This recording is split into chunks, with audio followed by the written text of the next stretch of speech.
best way to learn how to treat is to know.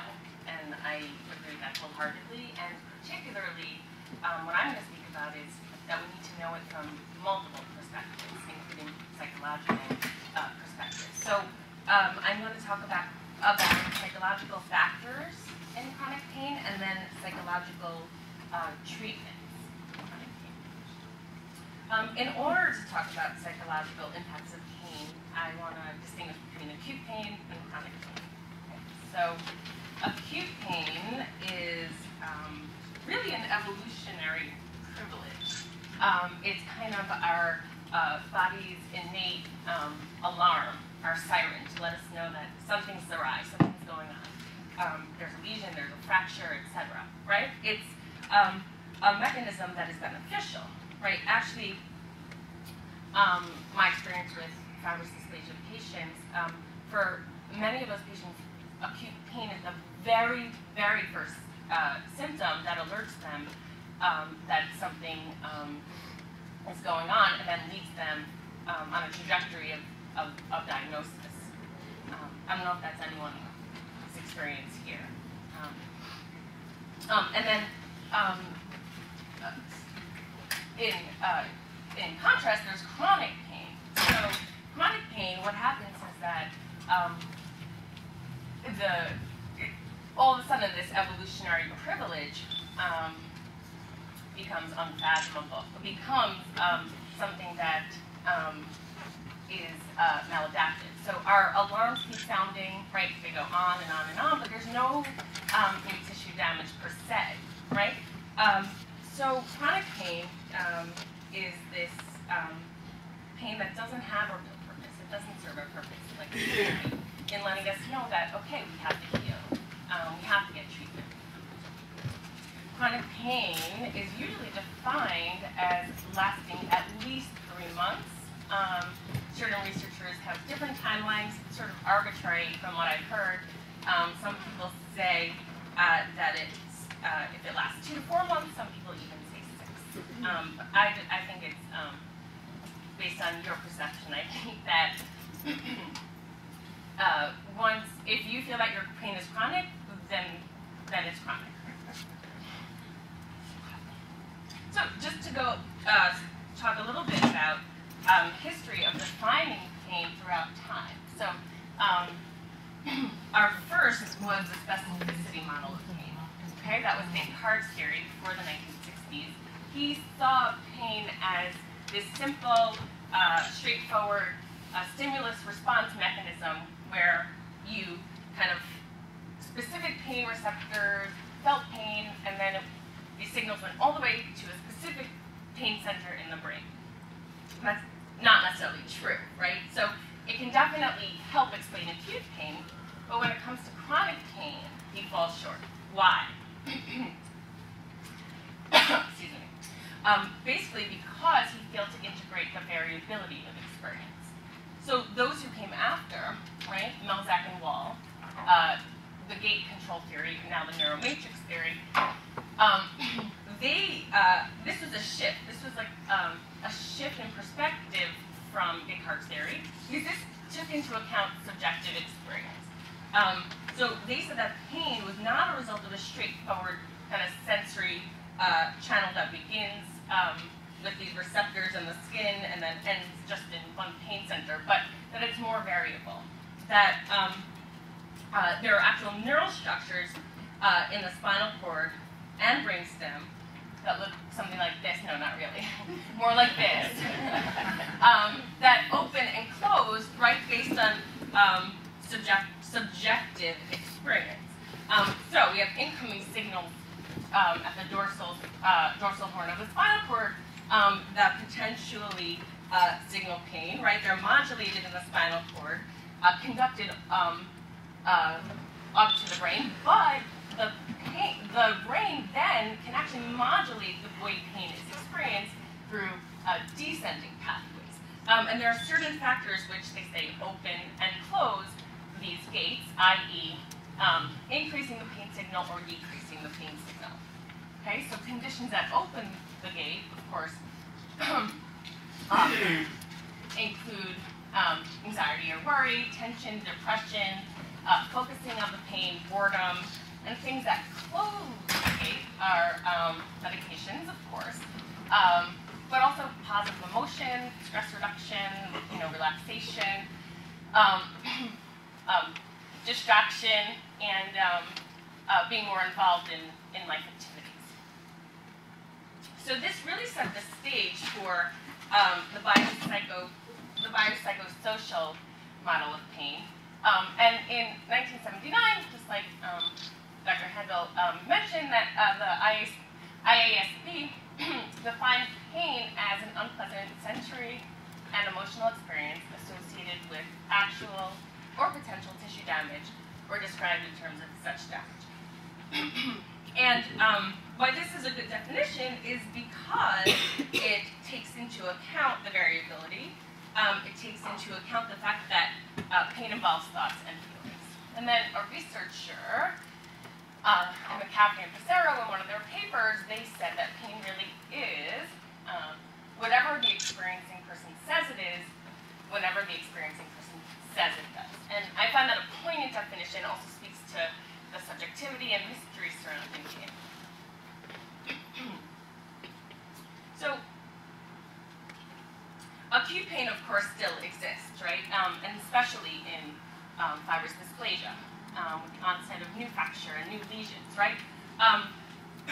But when it lingers, it becomes a problem, right? So the pain lingers, and it not only lingers, but it lingers in the context of our individuality. And what I mean by that is that it lingers in the context of our temperament, personality style, socio-cultural milieu, family context, et cetera, et cetera. And all of that is what shapes the manifestation of chronic pain. And that's how we get to the biopsychosocial model of pain, right? So the understanding that chronic pain is, we need more of a heuristic approach. We need to understand multiple aspects of pain to really understand the pain perception. That pain perception and experience is not only about a pain signal biologically generated, there are so many other factors.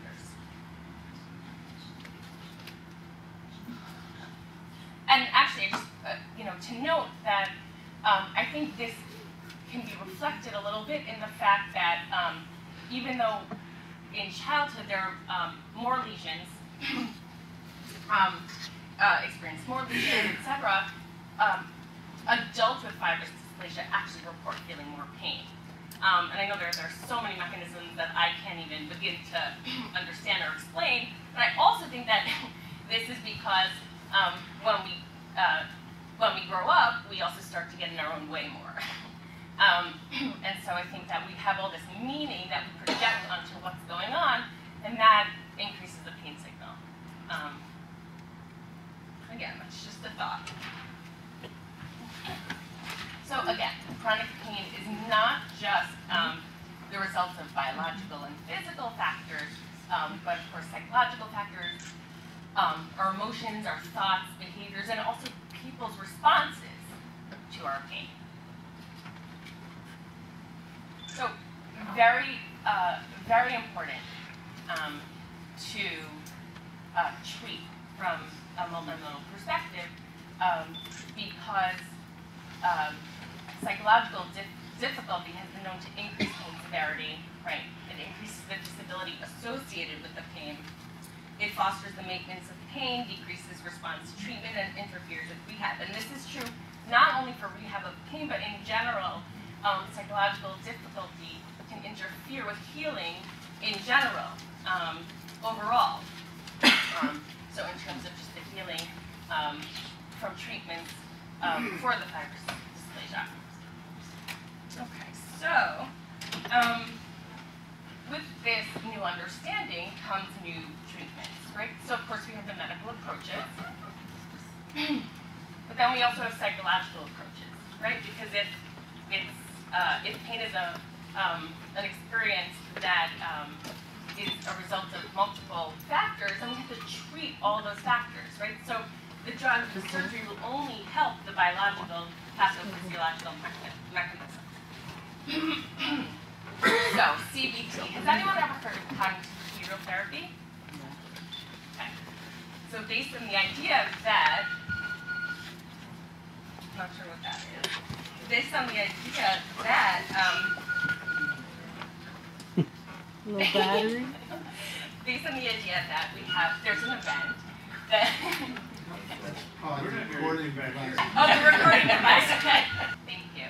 So I was talking about cognitive behavioral therapy, and since pain is best described from a biopsychosocial perspective, we need to treat from one. So the most researched and the most effective is cognitive behavioral therapy. Some of you have heard of it, some of you haven't. So it's based on the idea that there are events that happen, right? And that's the reality. But we then impose upon that reality our perceptions. And a lot of times, our perceptions are negative and are maladaptive, right? We look through a skewed lens. It doesn't mean we're skewed, right? It just means that the lens through which we're looking at a situation is skewed because we, throughout our lives, we've developed long-standing beliefs and thoughts and attitudes about certain things that then we bring to a situation and colors how we perceive it. Then the way we perceive it, okay, then can impact upon our emotions, right? If we're seeing something in a negative light, a lot of times we feel depressed, anxious, etc. And then after, because we feel a certain way, that dictates how we behave. And so in terms of pain, the meaning that we actually prescribe to our pain can then lead to certain emotions. So for there's pain, and then we perceive our pain in a certain way, we might feel depressed or anxious, and then that will have implications for the way we cope with our pain. I'm going to talk more about this in a little bit. So CBT includes the C part, the cognitive part, and the behavioral part. And a lot of what I do with my patients is help them decrease these maladaptive thoughts, help them address behavioral patterns that are increasing their pain, and of course, coping skills training is a very big aspect of what I do in my practice. And I didn't write it there, but also then all of this hopefully will increase self-efficacy and empowerment. So let's just go a little further. So here's just to show you how events, right, how our thoughts lead to certain emotions, and then that dictates certain behaviors. So it just so happens that researchers have identified certain maladaptive ways of thinking. Okay, so for example, blaming. So some of us, when we're kind of interpreting our pain, we see through this lens of blaming, where we say, X is responsible for my pain, or even blaming the fibrous dysplasia would be considered blaming. And of course that's a natural outgrowth of being tired and frustrated and upset, but this is only going to exacerbate the pain. Some people have a tendency to go too far in the other direction. I'm to blame, since I'm such a worthless person, this happened to me, it's all my fault, etc., etc. Okay, and then should statements. So, I should have done this to avoid my pain, or I shouldn't have, or I ought to, or I could have. Right? That just gets us into a vicious cycle. All these thoughts that are maladaptive, when we engage in these types of thinking, right, that increases our risk for depression, that increases our risk for anxiety. So for example, black or white thinking. Okay, so we fail to see the gray in a situation. Okay? If they can cure me, then they're useless, or I'm either perfectly cured, or this treatment has failed, etc. Then catastrophizing. This is the one that I see the most. Okay, these are this is when we use what-if statements. So, and we catastrophize, and we anticipate the worst happening, the worst possible outcomes. Of course, I just want to say that, excuse me, that having anxiety is actually okay, right? It's actually beneficial because when we're anxious a little bit, right, in an adaptive way, we're more conscientious. We go for the right treatment. We ask our doctor everything that we want to know. So I don't want to pathologize anxiety or thinking of what's going to happen. But I do want to say that when we take it to that next level, that's when it becomes maladaptive. And with catastrophizing in particular, there is we get into a vicious cycle because we catastrophize about what will happen if we engage in behaviors that we think will cause pain. And then what happens is that we avoid, right? So we avoid not only behaviors that we think will cause pain, but then we begin to avoid everything. We avoid socializing. We avoid anything that brings us joy. And then what happens is that we start to create evidence that we're disabled, right? Because we become lonely. When we avoid, we're lonely. Our physical, we might physically decondition, et cetera, and then we have evidence for, okay, I'm disabled. And what happens when you think I'm disabled? Well, it's very depressing and anxiety-provoking thought, but then you also begin to avoid more. When you avoid more, okay, then you start to think more, I'm disabled, I can't do anything. And then it's just a vicious cycle of thoughts and emotions, and then avoidance. Like that. Okay. So a lot of the behavioral aspects, so goal setting, exercise activity pacing. I work a lot with people who are in physical therapy, helping them pace their exercising. I also help patients with medication compliance. Just coping in general in terms of chronic pain. You can think of it as strategies to help manage daily pain. I want to talk about what these coping skills can do, and that's give us a perception of control. A lack of control tends to intensify perceived pain, but it's not actually the actual control, it's perceived control. Research indicates that just having a perception of control is enough, okay, to help mitigate our pain. So, again, patients who are passive in their coping show greater distress and disability than those who are active and want to problem solve. Again, those who believe that they have the personal ability to have control also show improved functioning. Okay, and then the physiological behavioral techniques, which Dr. Handel talked a little bit about, meditation, diaphragmatic breathing, progressive muscle relaxation, guided imagery, biofeedback. More research is necessary to understand all of these mechanisms, and so is more research is also necessary to understand actually the mechanisms of bone pain in general. But one of the proposed mechanisms for using this technique is the relationship between stress and pain. Pain is a stressor, but stress then can increase our pain. So, has everyone ever heard of the fight or flight response? Okay? So, what happens, again, another evolutionary privilege, where we have this response. But years ago, it was to be used for when we saw a saber-toothed tiger kind of in the woods, and we wanted to just get prepared to either flee or fight.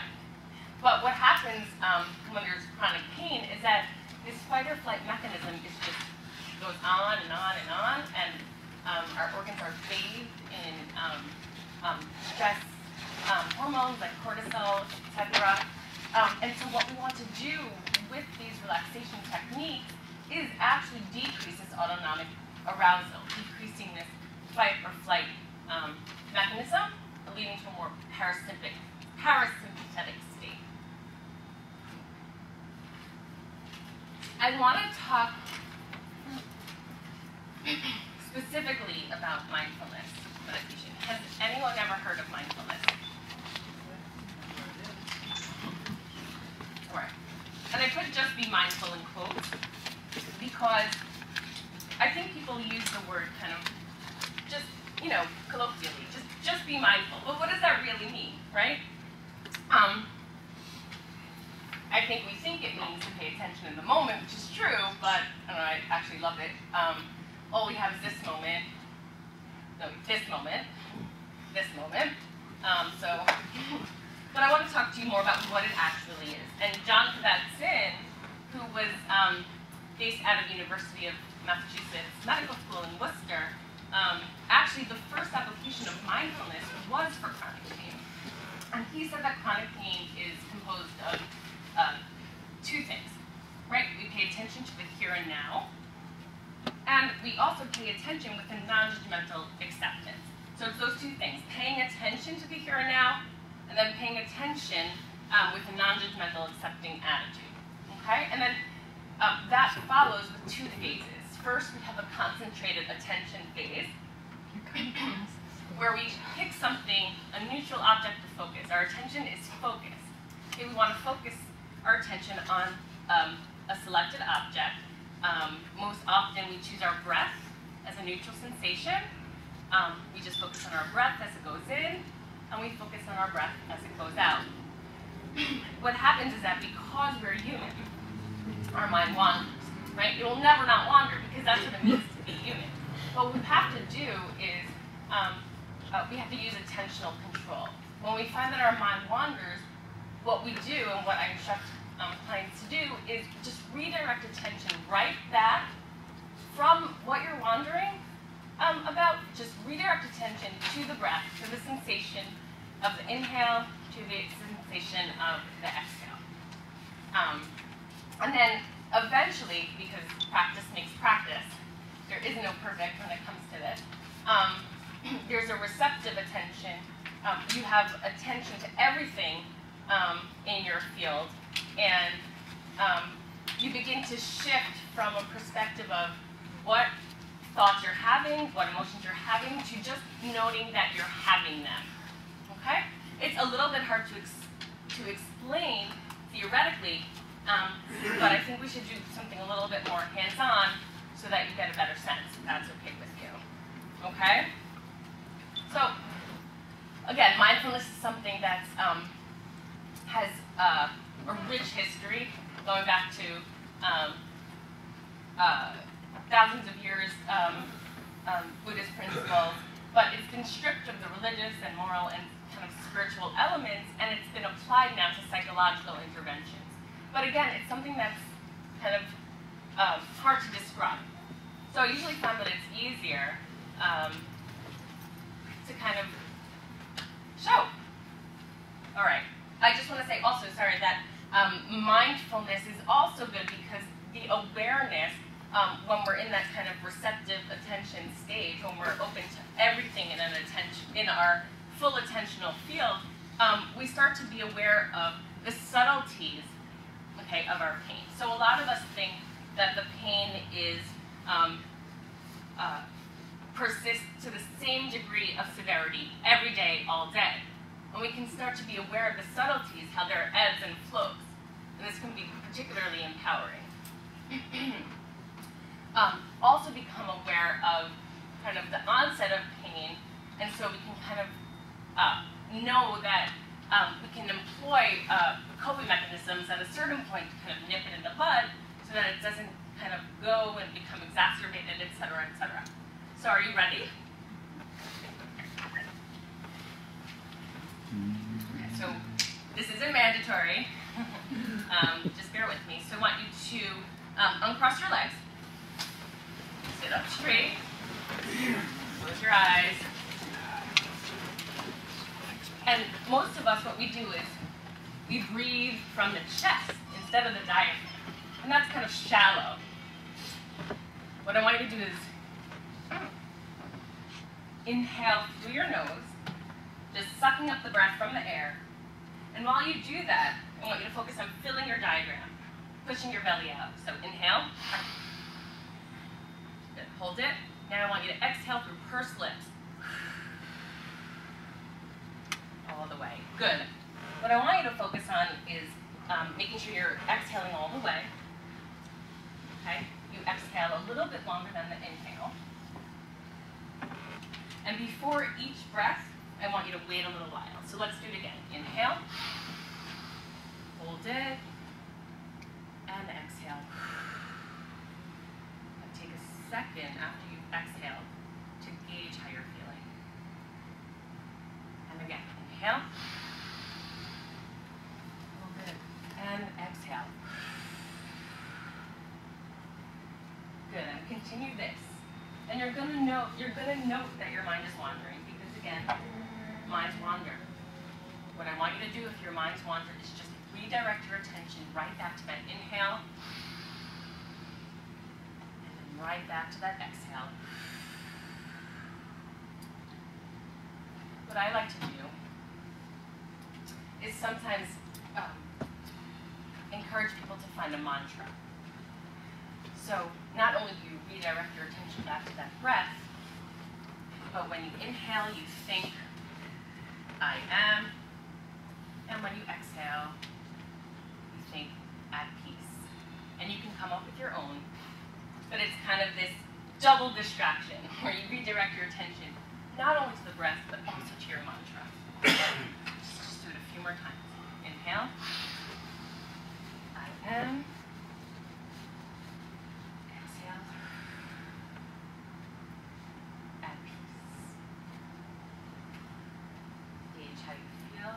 Inhale, hold it, and exhale.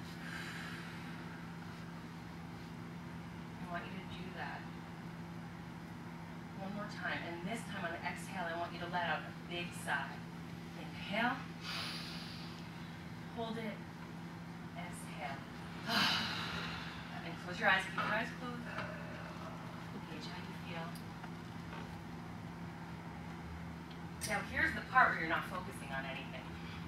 I want to see if you can just be aware of every sensation, every thought, every emotion, just as it is. If the pain's there, just be curious about it. Don't judge it, don't put meaning to it. Just note that you're having it. That's it.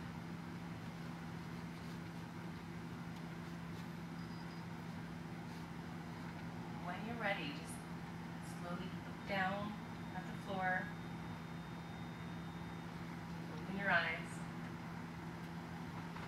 And then, when you're ready again, bring your face center.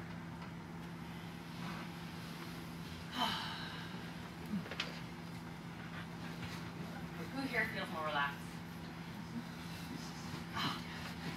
Anyway, so that's a technique that, again, it's easier to understand when we actually do it experientially.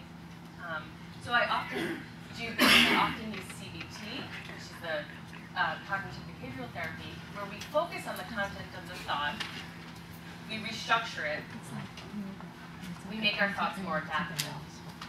Then bring in mindfulness, where we don't focus on the content at all, we just focus on the fact that we have thoughts. Kind of two different perspectives. Anyway, so the bottom line is that multidisciplinary interventions are important when it comes to pain management.